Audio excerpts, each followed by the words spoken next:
네, 그러면 김종천 부장님과 함께 하이퍼바이저 디버깅 파트 시작하도록 하겠습니다. 안녕하세요. 네, 안녕하십니까. 네, 안녕하십니까. 저는 한컴 MDS에서 트레이 32 기술 지원을 10년 이상 해온 김종천이라고 합니다. 오늘은 여러분에게 하이퍼바이저 디버깅이라고 하는 주제에 대해서 간단하게 소개를 드리도록 하겠습니다. 먼저 김민수 부장님께서는 이 하이퍼바이저, 하이퍼라는 단어를 들으면 어떤 생각이 드시나요? 하이퍼, 뭔가 미래로 가야 될 것 같은 느낌이 드는데요. 네, 맞습니다. 우리가 갖고 싶어하는 굉장히 좋은 카를 우리가 흔히 슈퍼카라고 하죠. 근데 이 슈퍼카보다도 더 좋은 카를 흔히 하이퍼카라고 하고요. 그다음 초음속을 슈퍼소닉이라고 하는데 극초음속을 하이퍼소닉이라고 합니다. 아, 네, 훨씬 더 센 네, 거군요. 그렇죠. 그리고 서울에서 부산까지 20분이면 갈 수 있다는 하이퍼루프. 그리고 한 번쯤 제가 살아보고 싶은 이런 고급 아파트도 있습니다. 네. 근데 이거의 그 공통점은 이름도, 네. 공통점은 굉장히 좋은데 저는 사실 하나도 갖고 있지 않다는 겁니다. 현재로서는. 대신에 우리는 이미 하이퍼한 세상에서 살고 있습니다. 간단하게 제가 예를 들어보면은 우리 이미 팀 구성이 있는데 뭔가 새로운 프로젝트를 할 때는 흔히 TFT를 많이 만들죠. 그래서 프로젝트 M이라고 하는 TFT를 하나 만듭니다. 그리고 별도의 하나 TFT를 또 만듭니다. 각각의 TFT는 구성원들이 있고 서로 다른 일을 하고 또 뭔가 이제 슈퍼바이저, 관리자가 주어지게 됩니다. 자, 이런 각각의 서로 다른 일을 하는 이런 TFT를 관리하기 위해서 총 관리자가 존재하게 되죠. 이런 거를 하이퍼바이저라고 하고 우리는 이미 이런 세상에서 살고 있습니다. 기술도 똑같습니다. 제가 윈도우즈에서 동작하는 어떤 기계가 있는데 서로 다른 OS에서 다른 소프트웨어를 개발하고자 합니다. 그러면은 서로 다른 또 서버나 PC를 구축하는 게 아니라 이런 하이퍼바이저를 제공하는 이런 소프트웨어를 사용해서 개발을 하고 있습니다. 자, 그러면 실제로 하이퍼바이저가 무엇인가를 간단하게 말씀을 드리면, 결론부터 말씀드리면은 그냥 하나의 기계에서 여러 가지의 다른 소프트웨어를, OS를 동작시키는 것을 하이퍼바이저라고 하고, 이런 기계를 호스트 머신, 그리고 호스트 머신에서 동작하는 다중화 OS를 게스트 머신 또는 게스트 OS라고 얘기를 합니다. 그럼 자, 왜 하이퍼바이저를 이렇게 쓰게 되는 걸까요? 자, 결론부터 말씀드리면 비용 때문입니다. 왜냐하면 아까 TFT를 구성하는 것도 고정된 인원으로 그때그때 다른 프로젝트를 하기 위함 아닙니까? 그래서 첫 번째로는 하이퍼바이저를 사용하면 비용이 절감됩니다. 또는 TFT를 구분을 하면은 서로 간의 보안을 유지할 수 있지 않습니까? 그래서 서로 다른 게스트 OS를 사용함으로써 보안을 강화한다든가 또는 문제가 생기면은 소프트웨어를 재시동함으로써 신뢰성을 가져올 수가 있습니다. 네, 그럼 하이퍼바이저 어떤 분야에 적용할 수 있나요? 자, 사실은 첫 번째로는 CPU나 메모리 같은 거를 최대한 사용하기 위해서 서버 같은 데서 적용을 한다든가 아니면 자동차에서 뭐 대시보드나 아니면 브레이크나 여러 가지 제어를 하기 위해서 이런 자동차 분야에서도 사용하고 있습니다. 네, 지금까지 그럼 우리 하이퍼라는 게 무엇인지 또 거기서 더 한 단계 나가서 하이퍼바이저까지 알아봤어요. 근데 우리 오늘 첫 번째 파트의 주제는 하이퍼바이저 디버깅이잖아요. 그러면 네. 하이퍼바이저 디버깅이란 무엇인지 알려주시죠. 네, 제가 어렵지 않게 간단하게 말씀을 드리겠습니다. 예를 들어서 두 개로 나눠져 있는 TFT에서 MTFT에 있는 임사원이 D 프로젝트에 있는 이 부장님이 어떤 일을 하는지를 궁금해합니다. 근데 TFT끼리는 서로 보안이 유지되기 때문에 어떤 일을 하고 있는지는 알 수가 없거든요.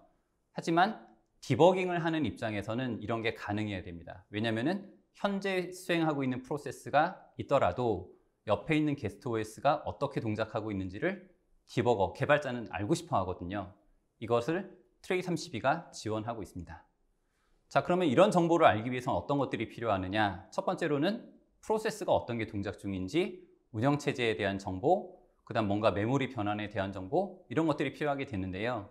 이렇게 말씀드리면 굉장히 어렵게 생각되지만 쉽게 생각하실 수 있습니다. 예를 들어 제가 택배를 주문해서 저희 회사로 받으려고 합니다. 그럼 어떤 정보가 필요할까요? 회사 주소가 필요하겠죠? 네, 맞습니다. 회사 주소가 필요합니다. 근데 제가 만약에 4층이라고 하는 정보만 주면은 당연히 저희 회사로 택배가 오지 못할 거고요.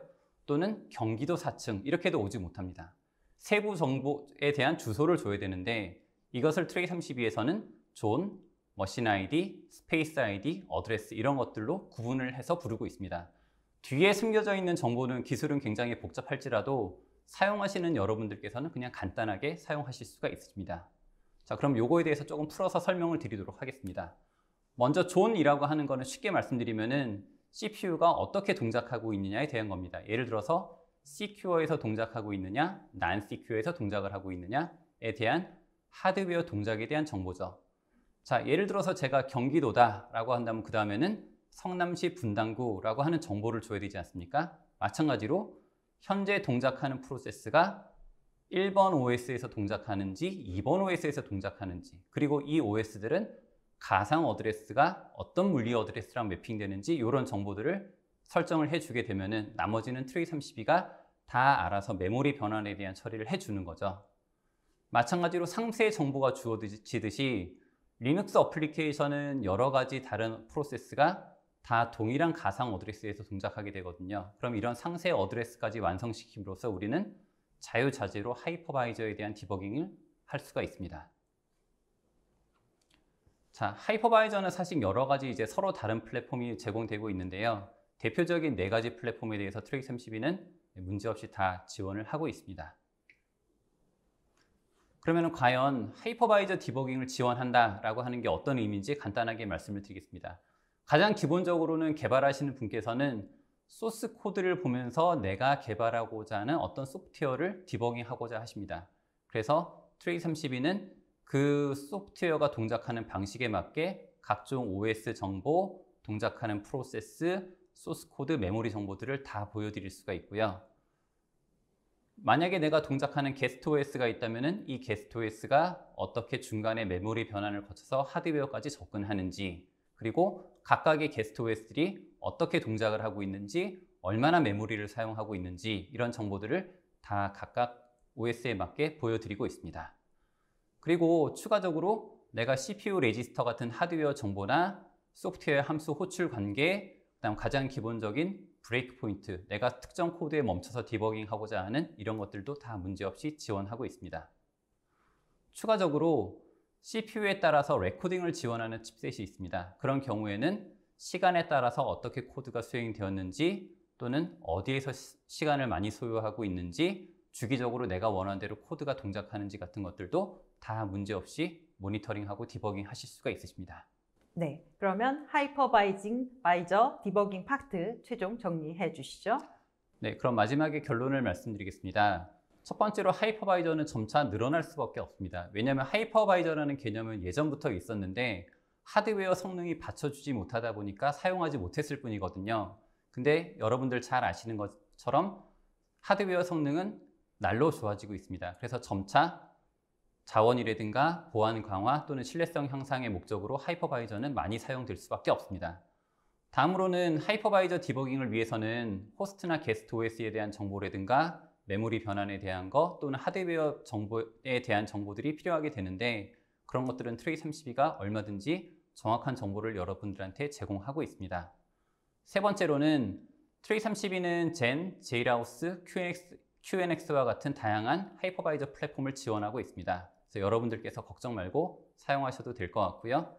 마지막으로는 실시간 트레이스가 가능한 프로세서라면은 디버깅이라든가 성능 측정 또는 코드 실행 여부를 측정함으로써 여러분들이 개발하시는 제품에 대해서 개발 효율을 높이실 수가 있습니다. 이상으로 간단하게 트레이32를 이용한 하이퍼바이저 디버깅에 대해서 말씀드렸습니다. 감사합니다.